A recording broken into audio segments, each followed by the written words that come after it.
Chụp điệp xuống và cùng xa chụp mấy một căn video bằng điệnរបស់ MaxLearning ហើយថ្ងៃនេះដែរខ្ញុំនឹងនិយាយអំពី few a few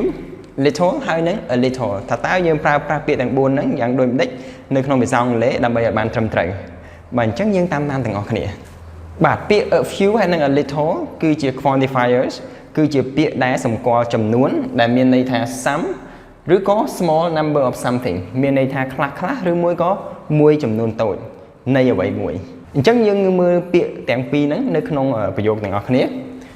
I need to buy a few things at the market ខ្ញុំត្រូវការទិញរបស់របរមួយចំនួននៅឯផ្សារ She saves a little money every month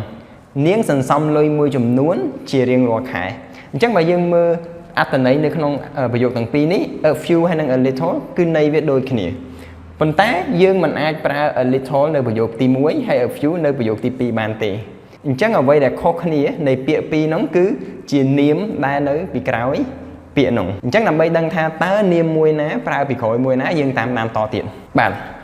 ពាក្យ a few យើងប្រើជាមួយនឹង plural nouns មានន័យថានាមពហុវចនៈអញ្ចឹងនៅពេលដែលយើងចង់ប្រើ a few នាមនៅពីក្រោយវាគឺត្រូវតែពហុវចនៈមាន s មាន es ឧទាហរណ៍ I will stay a few more days អញ្ចឹងយើងឃើញ more days ជា plural noun ប្រសិនជា days នេះអត់មាន s ប្រយោគហ្នឹង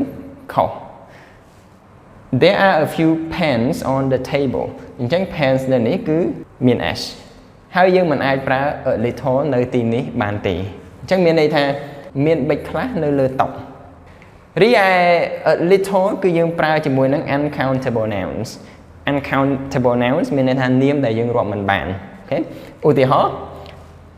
I can give you a little advice អញ្ចឹងមានន័យថាខ្ញុំអាចឲ្យដំបូន្មានអ្នកខ្លះមួយចំនួន I need a little sugar in my coffee ខ្ញុំត្រូវការថែមស្ករតិចទៀតក្នុងកាហ្វេរបស់ខ្ញុំបាទអញ្ចឹងដោយសារ sugar ជា uncountable noun អញ្ចឹងយើងប្រើ a little អញ្ចឹងអ្វីដែលយើងត្រូវចាំពីភាពខុសគ្នារវាង a little and a few គឺនាមដែលនៅពីក្រោយពាក្យទាំងពីរនេះបាទអញ្ចឹងខ្ញុំសូមតទៀតរីឯពាក្យ few ហើយនិង little ដែលអត់មាន នៅពីមុខវា negative meanings បាទគឺន័យរបស់វាគឺអវិជ្ជមានមានន័យថា not much not as expected មានន័យថាតិចតួចខ្លាំងដែលយើងអត់សប្បាយចិត្តអញ្ចឹងយើងមើលឧទាហរណ៍ She had few friends in her class នាងមានមិត្តភ័ក្តិតិចតួចមែនតើនៅក្នុងថ្នាក់របស់នាងអញ្ចឹងនៅពេលដែលយើងប្រើ few នេះដែលអត់មានអ្នកនិយាយហ្នឹងគឺមានអារម្មណ៍ថាមិនសប្បាយចិត្តដោយសារវាតិចពេករីឯឧទាហរណ៍ទី2 They had little money to spend ពួកគាត់មានលុយតិចមែនតើក្នុងការចាយអញ្ចឹងបើយើងប្រើ little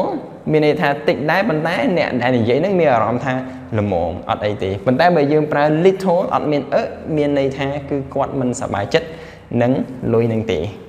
អញ្ចឹងនេះគឺជាភាពខុសគ្នារវាង a few ហើយនិង few a little ហើយនិង little អូខេអញ្ចឹងខ្ញុំសូមតទៀតបាទពាក្យ a few a little ឬក៏ little នេះហ្នឹងប្រសិនបើថ្នាក់ពាក្យវាជា pronouns យើងអាចប្រើប្រាស់ដោយមិនចាំបាច់មាននាមនៅពីក្រោយវាបានប្រសិនបើយើងដឹងថានាមនោះសំដៅទៅលើអ្វីបាទអញ្ចឹងយើងមើលឧទាហរណ៍ទាំងអស់គ្នាដើម្បីឲ្យកាន់តែច្បាស់ Don't take all the strawberries just have a few អញ្ចឹងយើងឃើញ a few ឡើងនេះគេសេតែប៉ុណ្្នឹងឯងប៉ុន្តែក៏ពិតមានន័យថា just have a few strawberries អញ្ចឹងយើងអាចមិនបាច់សរសេរ a few strawberry បានដោយសារយើងដឹងថាពាក្យ a few ហ្នឹងសំដៅទៅលើ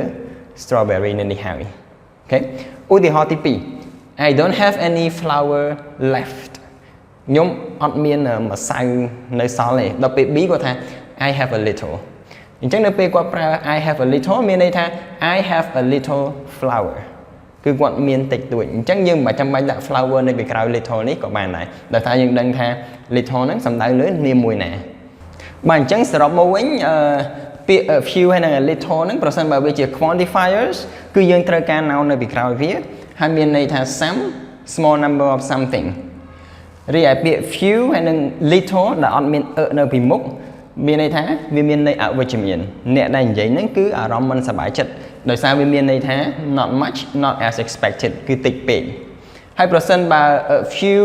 a little មានថ្នាក់ពាក្យជា pronoun វិញ គឺយើងមិនចាំបាច់មាន noun នៅពីក្រោយវាទេដោយសារយើងដឹងថាពាក្យទាំងពីរហ្នឹងសំដៅទៅលើនាមអ្វីរួចទៅហើយរីឯទម្រង់វិញ a few យើងត្រូវចាំថាគឺយើងបូក plural nouns រីឯ a little គឺយើងបូក uncountable nouns បាទអញ្ចឹងជាចុងក្រោយខ្ញុំសង្ឃឹមថាអ្នកទាំងអស់គ្នានឹងយល់ពីការប្រើប្រាស់ពាក្យ few little a few a little កាន់តែច្បាស់ហើយយើងនឹងជួបគ្នានៅវីដេអូក្រោយៗទៀតបាទសូមអរគុណ